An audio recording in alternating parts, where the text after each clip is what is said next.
All right, welcome back to gamers.com.mt for the AOC Malta Cyber Series Masters Tournament. I'm Alex, magical voice, joined in again by the Ender Elf for an exciting match.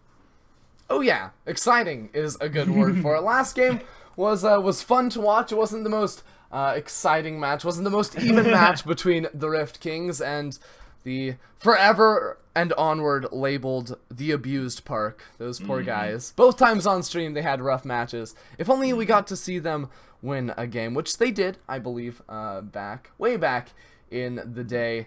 This time around, though, it is going to be Edge up against the Giggly Pigglies. I've been waiting to cast these guys. They've got a fantastic name. I love their name. But the problem is they're going against Edge. We talked about it earlier this stream. We talked about it last week. Edge is a very strong team.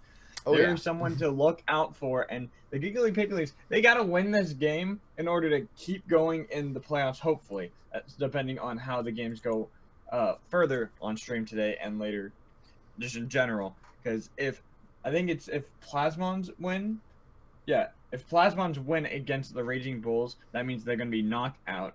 Well, they'd be knocked out if they lost here against Edge, but if they win here against Edge, they still have a chance to keep going further in this playoffs. And picks and bans have been going really fast this game. Yeah, we are going to see our next two games, this game and the next one. They're both going to be Group D, not T, and it'll give us a clear understanding of where we are going to be, what teams we're going to be seeing come playoffs this time around. You were saying the pick and ban is flying by pretty fast. Edge favoring the jungler, the big strong jungler, the Olaf, whereas the Giggly Pigglies really wanted to pick up that early Syndra. We're gonna have to wait and see what Edge want to go for to match up against the Syndra, and we're gonna wait a little bit longer as the Karma Ezreal were locked in together. I do like the Karma alongside the Ezreal in the bottom lane. Having an aggressive ranged AP support next to an Ezreal really lets him shine a little bit more in the early lane phase, where he would typically struggle. The extra damage, the extra assistance he would get from an aggressive support helps him in that part of the game just a little bit, as well as later on the Karma will be able to speed up Olaf into these team fights. Yeah, the Karma with an Olaf is always just something that's really great to see for that Olaf, because it makes it so that he's that much more powerful when it comes to team fights. So I always enjoy seeing those kind of team comps that come in when you see an Olaf that's not paired with like a Karma or a Sivir or something that can help speed him up, even an Orianna, even a Nami, something like that to kind of get him to the front lines.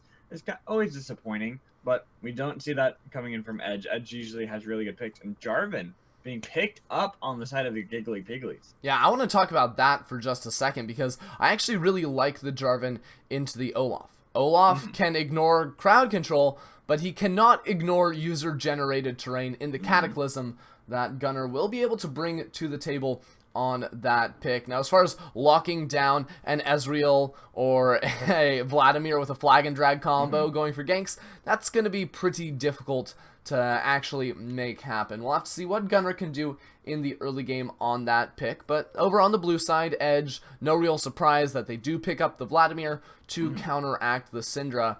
And the Maokai as a blind pick is actually the one that stands out to me. It's going to enable them to start off these team fights a little bit better. The point-and-click CC is always effective. It's just a matter of what Giggly Pigglies want to run into that one.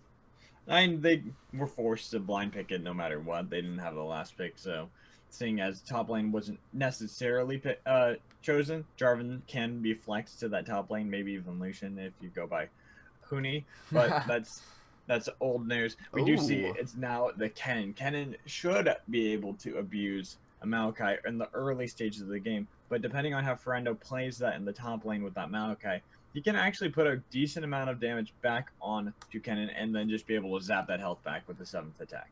Yeah, the Maokai is actually seen sometimes as a counter pick to Kennen up in the top lane. As you said, yes, Kennen will always have the ranged advantage over him, but he has the built-in sustain with his passive, as well as the point-and-click CC we talk about so much. He can lock up this Kennen in the lane phase, really try and set up ganks, because Kennen is very, very poor against ganks, especially before he hits level 6. Before he can lock up multiple members of the other team, the Twisted Advance will be a big issue for him. Not to mention that Malachi can mitigate a lot of the AoE damage that Kennen can bring with his Maelstrom in these team fights.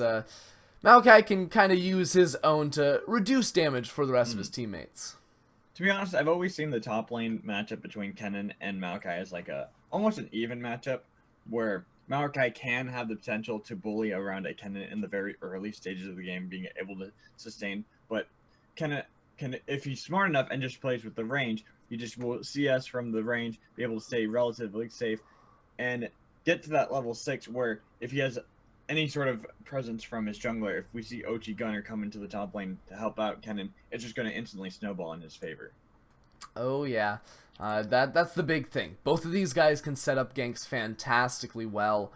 You see the other lanes, we're not going to see a lot of action. Maybe down in the bottom lane, Lucian Bard, pretty aggressive, going to try and get a little bit of an early advantage there onto Panda Opa and Toby. Krej also taking the Ignite down there. That's very aggressive as a summoner spell, and will help them out later in the game, trying to cut through the healing that Mental G will be able to bring to the table. There's a lot of AoE crowd control. There's a lot of teamfight sustain from Edge later on, whereas Giggly Pigglies, they're a lot more burst focused, teamfight focused. They've got those big ultimates that they need to land every single time. The Cataclysm, Slicing Maelstrom combo, definitely something to watch out for, but Edge do have the tools to position around it. Yeah, Giggly Pigglies, like you said, they're looking for the team fight, but not looking for any team fight. They're looking for a team fight they can win instantly with really fast damage. They take out Panda Opie, they take out Toby, and they take out Wash Up Kid or Mental G at the same time. But if they're not able to get that instant burst onto those key members of Edge, you're going to just see Edge throw it right back on to Giggly Pigglies, where they're going to have a hard time in those team fights because they didn't burst out anybody, and they're now down all these key ultimates, these key summoners that they use to try to get those. Yeah, they'll absolutely have to make these team fights work if they want to come out on top. Once again, Edge is 2-0, so we may see a similar game to the one we just saw a couple minutes ago. But if you're a Giggly Pigglies fan, and I assume there's going to be a lot out there, if the Unicorns of Love can get a bunch of fans, then the Giggly Pigglies, that's a fantastic name as well. You guys should definitely jump on them. Let us know who you are rooting for in the chat. We'll be following along with that as we watch the game. Yeah, and quick shout out to the sponsors that are helping us bring this tournament to you guys. AOC Gaming, Go Malta Tourism Authority, esportsgaming.bet, Miney, GT Omega Racing, and the Gamers Lounge. Thank you so much for helping us bring this to you guys, as well as staff like Ender has mentioned that are helping put this together so that we can bring you this awesome tournament. And we're going to be getting there in just a little bit. Gonna check out the load screen. Gonna do things slightly differently so you guys can check out the keystones. These guys are bringing what beautiful skins they're taking to the Rift Walk, the Catwalk. That is the loading screen. You gotta see all the beautiful cosplays they might be taking with these heroes. So what I've just heard is Ender's confirming that he's going to be dressing up as a Star Guardian. Lux confirmed. This cosplay is confirmed to be happening, guys. I don't think that was ever confirmed on my end. Now, I'm sure if I got a raise or some sort, if I got some donations, something along those lines, then maybe I would consider it. I'd also have to have someone that would make me a cosplay. Well, you just can get a dress or something. It's close enough. Oh boy. Oh boy. Now we know where your true motivations lie, Magic. We've been casting for a while, and you were just going for the long con. You just wanted to see me in a dress. This is the long con. I finally gotten to my point in the pinnacle of my casting. So that's all it was ever about. Yes, that's all it was ever about. And we are loading on to the Rift, the game between. Why am I spacing? Between Edge and the Giggly Pigglies. How could I ever forget a name like that? We're hopefully going to have a really exciting match coming in between these two competitors. One trying to secure their first seed place in their group. The other fighting to stay relevant in the playoffs, make it so they can get out of the groups. We'll see how that ends up playing here on the Rift.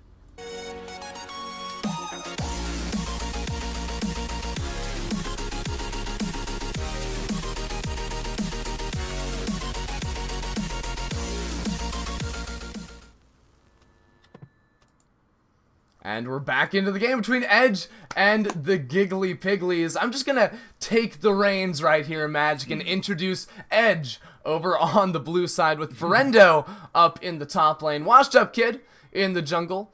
Mental G on that mid lane. Vladimir Panda Opa at AD carry, and Toby on support.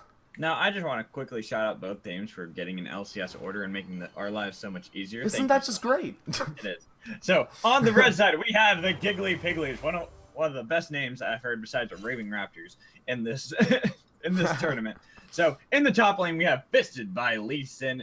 In the jungle, OG Gunner, the mid laner being Jump Scares, and the bot lane duo of Much and Crazy in the bot lane. Yeah, and Syndra can definitely provide some jump scares in this game. Just sitting in a bush, you face check it, and all of a sudden there's a ton of purple orbs flying at your face. I actually didn't catch what skin jump scares was running, so maybe not purple orbs necessarily. It's Atlantean Syndra, yeah, so maybe some balls of water. Maybe they're water balloons. Maybe that's what Syndra is actually throwing in that skin right there. That's what they kind of look like. Purple water balloons flying around. Yeah, they do. Levitating around her body. She's infused with the water power. She's definitely a water. Panda Opie. They were looking for a good amount of damage. Wow. They got it onto Much right there. Is it? Oh, they traded right back. Great stun coming onto Toby. They're looking for this first ball. They're trying to get it back onto Toby. The heal hasn't been burned yet by Panda Opie while the Ignite was ticking the whole time. So close right there. These are the knife fights I love watching down in the bottom lane when you get two very aggressive supports in the Bard, in the Karma. Edge looked like they got the slight advantage in that one. But Mouch and Krez, they were able to trade back fairly nicely. The difference being the damage went on to the support of Edge, and Mouch took a lot of that. So he's down a potion already, whereas Toby can just keep on chugging those away. And just look at that. Really low. He's dropped. Oh, having to use the heal. I was one hit away.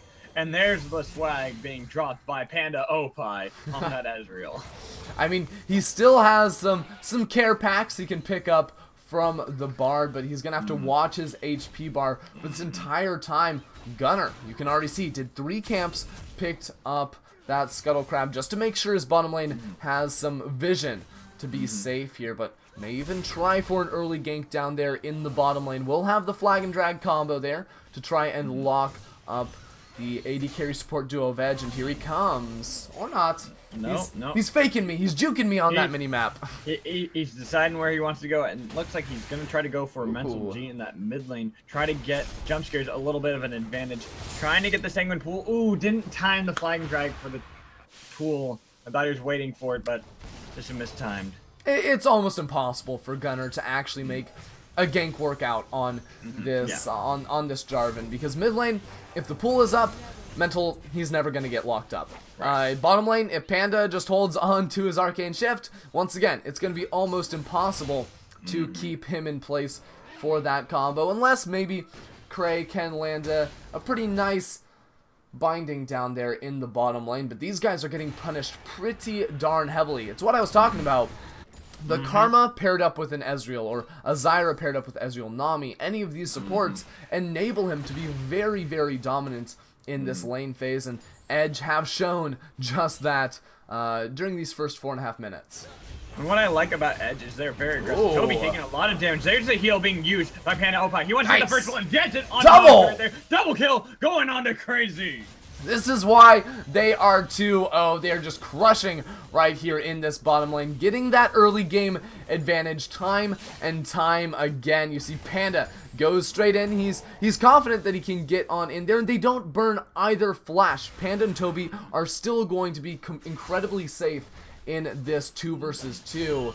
Not to mention that Panda, if you check out his gold right now, he's sitting on 1700. That is just about the perfect recall right there. He can go back, pick up a Sheen, and maybe even a tier together. You can pair those up, and that is probably the best recall you can get on an Ezreal right there. You see the Sheen, and should see the tier fairly soon as well. He's about 25 gold down, so he sells the potion even to make sure he can get that prime recall that every Ezreal has dreams about.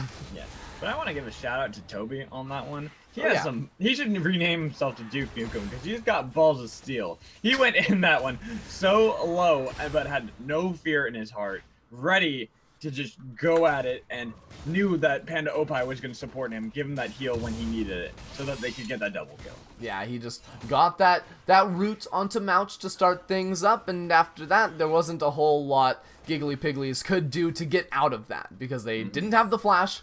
They blew that one earlier, or they blew the heal earlier on from Mouch, and that's all they really needed. Once again, see on the minimap, Gunner and Washed Up Kid spot each other out. Gunner just running away from that one with the flag and drag, but because this top lane, nothing's really happened. Now he's going in for a little bit of action on the Fisted by Lee Sin. Uses the slicing Maelstrom to try to keep himself safe, but yeah, he had to flash. The Vengeful Maelstrom was on channel and was going to do a lot of damage to Fisted by Lee Sin had he not gone for it. And Crazy just taking so low. Panda Opie, a little bit of a dive on that one.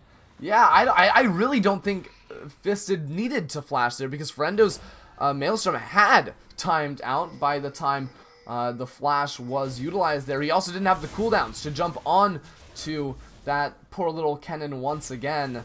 But these solo lanes, these side lanes now from Edge winning out pretty handily, and all Vladimir has to do in the mid lane is farm it up. Even early game, he doesn't really have a lot of pressure onto the Syndra. It's more that Syndra can't really kill him or do all that much damage to him. He has pretty nice sustain, so he's going to get a recall in.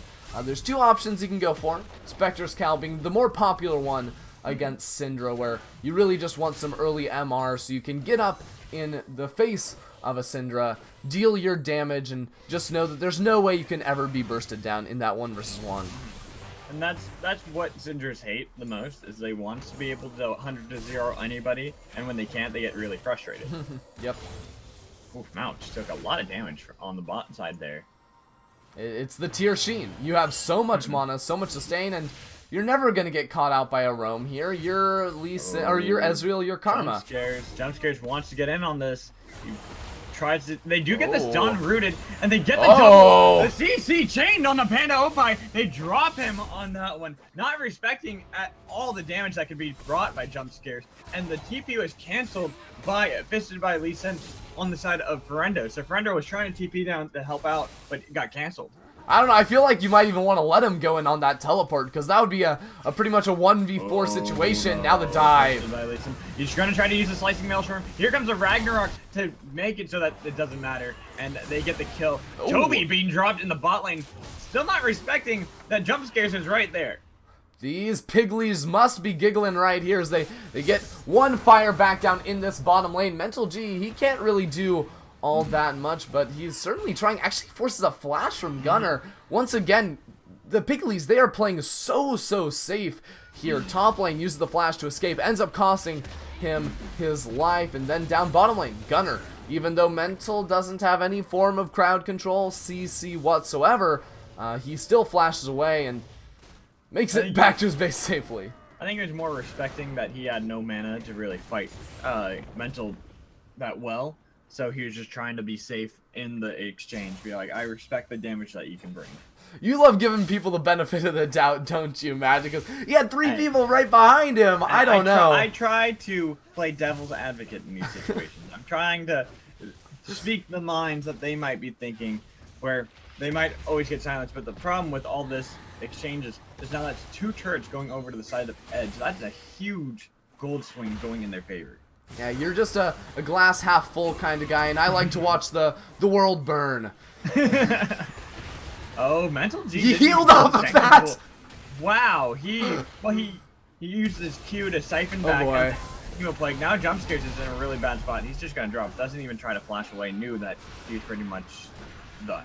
Yeah, that's the point and click right there. You cannot escape from that one if you're Jump Scares unless you end up using one of those questionable flashes once again where you flash away before any damage comes in. That might have actually been a good time to go for one of those.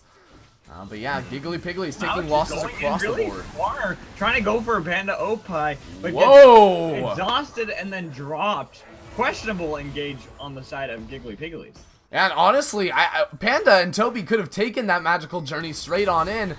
They took away the tower just a little bit ago, and they know that Gunnar is in the middle lane, not going quite as aggressive as they possibly could have right there. But even then, they're already up 5,000 gold, 2 turrets, a whole bunch of kills, and Cray here has to take yet another magical journey out to safety. And smart move by Cray not to even try to walk away, just use magical journeys to get out of there. Now Panda Opie is trying to put a little bit of harass on to Gunnar. See if did he get the? No, I don't think he got the blue buff. No, he didn't. He didn't. I was thinking because I saw the true shot barrage. I'm like, don't tell me he stole that. That would be just absolutely devastating to play against. And Friendo, he's on the other side of Fisted. Friendo is not afraid of Fisted at all. And this is the thing about how I said it's an even matchup, but if someone gets ahead, it's not going to be that good.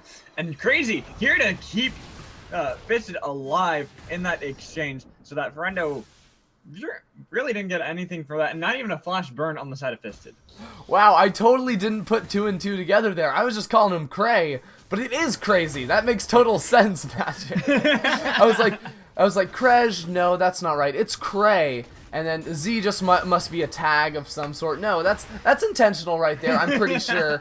I mean, he can correct me if I'm completely wrong on that one, but Crazy sounds right. Crazy. I've been calling him Crazy, so if I'm wrong, sue me. I don't know. Sue me. Yes, yes. I'll sue you for telling me to wear a dress on stream. You know, I've told someone else to eat a shoe, so it's okay. Well, they made a bet that they said they were going to eat a shoe. That's not my fault. In these days, you can sue people for pretty much anything. You might not make money, but you can try. You can try. Oh, Mouch is in a really bad spot.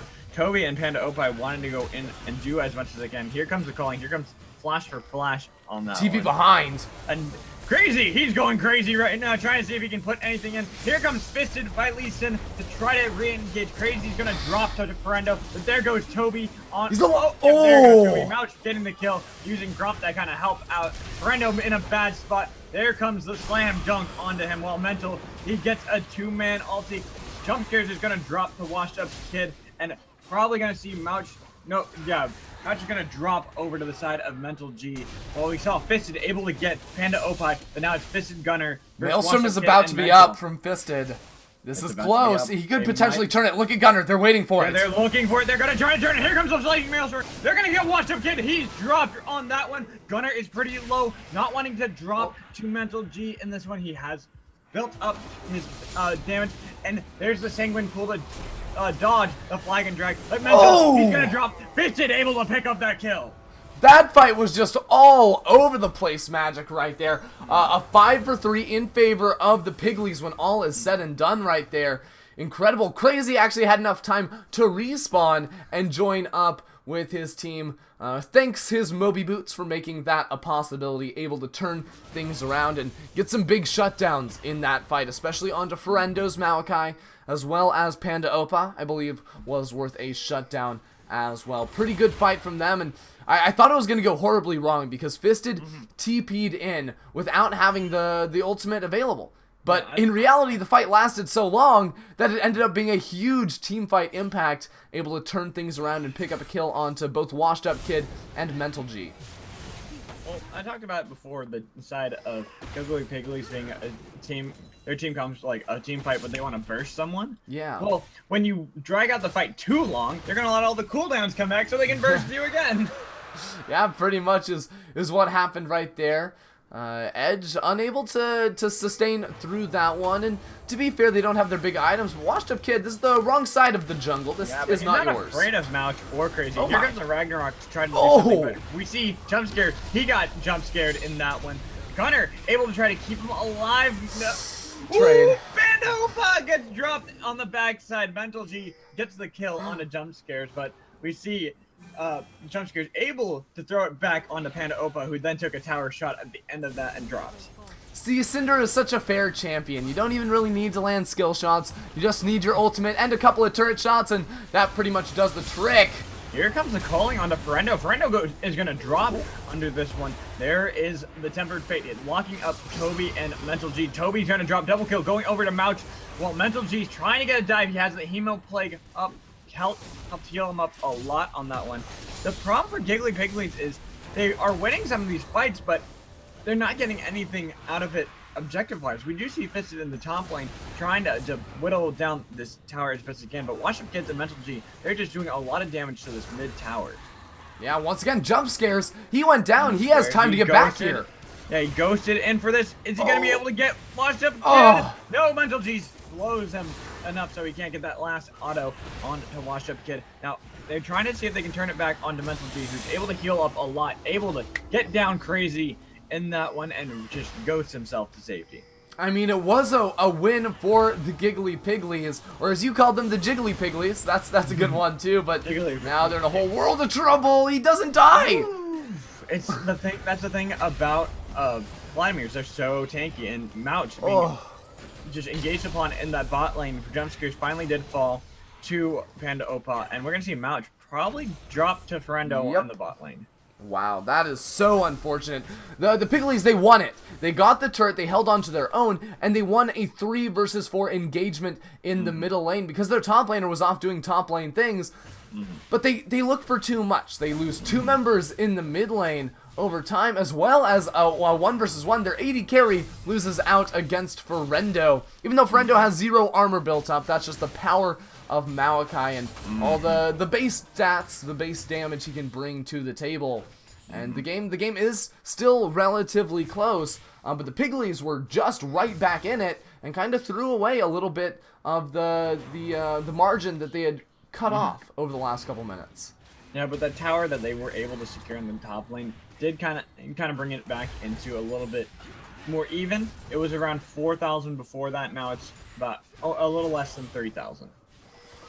Yeah, focus, attention, back onto that middle lane. They tried it once before, didn't go as planned, but if you fail, try again, and they knock out all the outer turrets. They've got control over the Pigglies jungle right now, and Olaf will be able to provide a lot of that. He's fantastic at dueling enemy junglers, and unless the Pigglies can find a pick here, they're going to be hard-pressed to try and get some sieges going down onto the 2 outers still remaining for them to knock off the board. And that's gonna be hard because even when they win these fights, they push so far back in order to win these fights that they can't really find that many objectives. We saw the only reason Fisted was able to get that top lane tower is because he just was forsaking his whole team while they fought, as he just pushed to nobody's end. Yeah, and I mean, you're trying to siege mid lane turret right now, but your AD carry is over splitting in the bottom lane. Quite honestly, Edge might be able to go for a kill. Yeah, they're looking for an engage. Actually surprised that they didn't call Ferendo up on that one. They had locked up Fisted, but I think they just respect the Maelstrom a little too much from the side of Fisted. While that is something to fear, if you only have it going on to 1 member, aka Ferendo, while you have Toby and Panda Opa just poking in the back line, it's not going to be used for much.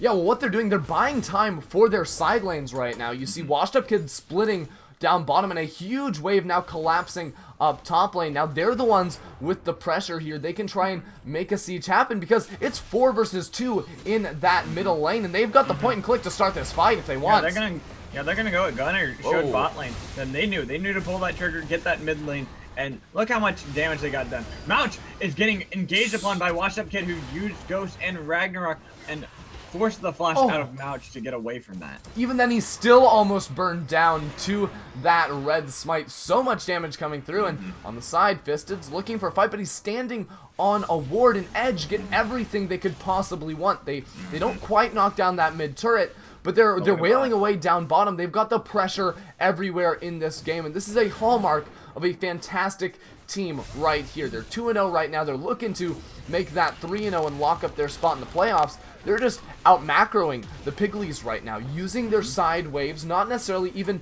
with someone split pushing all the time. Top lane, they just built up a slow push and made it work. Now, Fisted, you're going to be flashless for the fight. Oh, when he flashed at the wrong time, so the twisted fence brought Ferendo. Oh! He flashes in, gets the Vengeful Maelstrom to secure that last little bit of damage on the Fisted. That's the one thing about Maokai. If he twisted advances to you, do not flash until it ends, because you will just bring him with you. Yeah, unless you're flashing onto your base fountain, then it's probably okay, because he'll be suiciding for it. Kinda similar to when Lee Sin lands a Sonic Wave on you. You have to wait till he already takes that second charge before you flash away, or you're just giving him an even better kick opportunity on to the rest of your team. They turn their sights back onto that Mountain Drake now, just 20 minutes into this one. Teams gotta love Mountain Drakes when they're ahead, because I talk about it every time. Rushing Barons is so powerful. Yes, Mountains help with sieges as well, but really the important thing to point out is that if you lose vision on Baron for just 10 seconds, they could be halfway through with that objective, and it creates so much pressure on the Pigglies. When Edge don't really have to do much but place a couple nice pinks, use those scanners around the Baron pit. So it's going to be nice for Edge, but Pigglies, how are they really going to be able to come back in this game? It's starting to really look like a double. Oh, but there's a flash Hemoplague coming in. We see Ferendo, he teleported in the back lane. He's looking for a lot of engaged. Mount is being dropped really low as we see Fisted Flash uses Spirit Belt to get in there with the Slicing Maelstrom, doesn't able to lock anyone down. Mouch and Fisted now drop as we see Mental G and Ferendo just focusing out the back line, taking out Gunner and Crazy with Mouch, just making it so they're useless in this whole fight. All the while, we saw that Jump Scares and Fisted were trying to fight the rest of the team, but they were not able to be successful, and they dropped in that engage. I mean, to be honest, that was probably the worst engage Edge could go for. Mental flashes forward, drops the Hemoplague, and there's no real follow-up until Ferendo can finish the channel of his teleport. So if there was a fight the Pigglies were ever going to win, it was probably going to be around that point. But Edge, they've got the scaling, they've got an inhibitor, and they have a massive gold lead that they can transition straight into a Baron if they so desire right now. Yeah, it looks like that's what they're going to try to do. Probably just look to clear up vision first, because we do see the side of Pigglies having just respawned. So trying to rush it now might be risky, but ooh, Gunner just showed in the bot lane. Oh, that's so bad. They've got a mountain. This is gone. Yep. There's no Slicing Maelstrom from Fisted.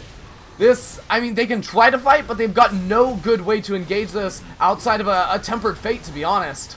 Yeah, that's what they might try to go for. They're going to try to look for something cheeky, see if they can get Wash Up Kids. They don't hit Wash Up Kids on that one, so they're not able to, but Fisted is trying to at least get a kill on the Panda Opa. There goes the Baron, not surprising. Gunner's on blue buff! Ooh, what? Flashed away. Jump Scares just get jumped on. And yeah, why is Gunner not engaging with his team? Crazy having to flash away, and he's going to drop double kill going over to Panda Opa. That's just the game. Edge have the mid lane inhibitor already. They don't even have to recall after taking that one, after taking the Baron. They've got super minions here buffed up by the Baron, and there's 20 seconds on the Pigglies' dead members, but that's just it. 23 minutes in, last chance from Gunner. Gunner trying to get in there, trying to do what he can, but he's going to drop. Wash Up Kid taking the kill. Slicing Maelstrom does lock up only Washed Up Kids, and we see him drop with, wow, that was really close. Brendo almost dropped. Calling being used to try to clear out as best he can, but that's going to be the game. The Giggly Pigglies having dropped this game to Edge.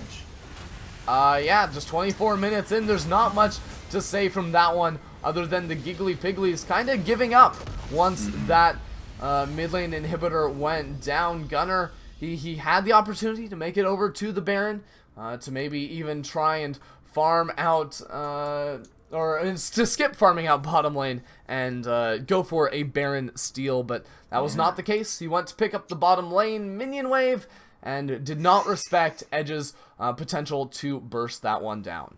Yeah, that was just, I think, a disrespect at the end. you always have to imagine if you see, like, at any time after the 20-minute mark, if you don't see the enemy showing in the bot lane, don't show yourself in the bot lane, because they're going to instantly rush Baron. And that the moment we saw him walk down, we saw Gunnar walking in the bot lane. We're like, they're going to rush Baron now. And that's what happened, and that was the game right there. Yeah, I mean, Edge might have even gone for that one had he not shown down there because they were that strong, but as soon as Jarvan is down there, that's the absolute green light for them. They go straight on blasting through and pick up the 3-0 in the groups. That'll take them to the playoffs. In the first seed, Giggly Pigglies now in a very rough position. Once again, their fate is in the hands of another, and we're going to see the next match of the day in just a little bit between the Raging Bulls and Plasmons. That is to decide which team will make it out to the playoffs out here. If Raging Bulls can somehow pick up a victory, that will put these guys in a 3-way tie for second. But if Plasmons take the win, then I believe they will be tied for Giggly Pigglies. Not exactly sure who gets the playoff, or who won the head-to-head between those two. So we'll find that out for you guys. Well, unless Raging you know. Bulls, yeah, I actually have it. So Raging Bulls lost to Giggly Pigglies, and they also lost to Edge. So Plasmons, they beat Giggly Pigglies before, so that's where they got the win. But they lost against Edge, so that's why they won 1. But if they lose to Raging Bulls, that means there's a 3-way tie where it's gonna have to come down to a tiebreaker between these teams, because they'll all be tied in a weird rock paper scissors matchup. Yeah, we're going to be back in just a little bit. Giggly Piggly is going to be watching this next game very intently to see if they will even have a shot at playoffs. Don't go anywhere. We'll be back in just a little bit after the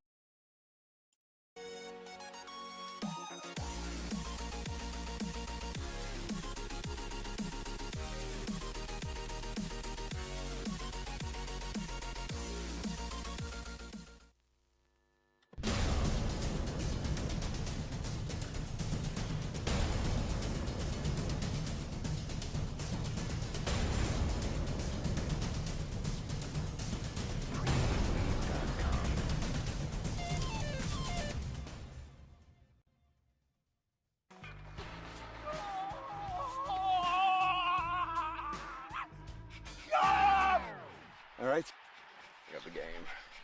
Yeah! Go, go, go, go, go, go, go! Pass the ball! You can look at the ball and walk backwards. You see, that's just how you do it.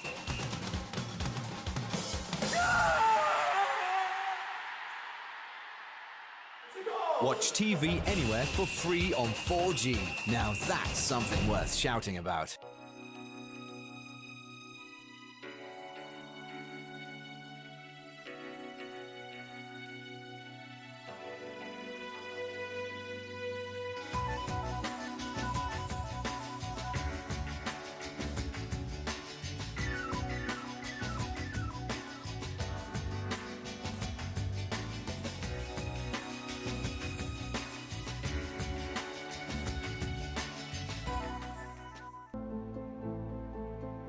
What if we could change the way we see the world? Rediscovering ourselves through the people we meet and the moments we share. Each experience, every encounter, changes our perspectives, leading us to live life our own way. Money my way.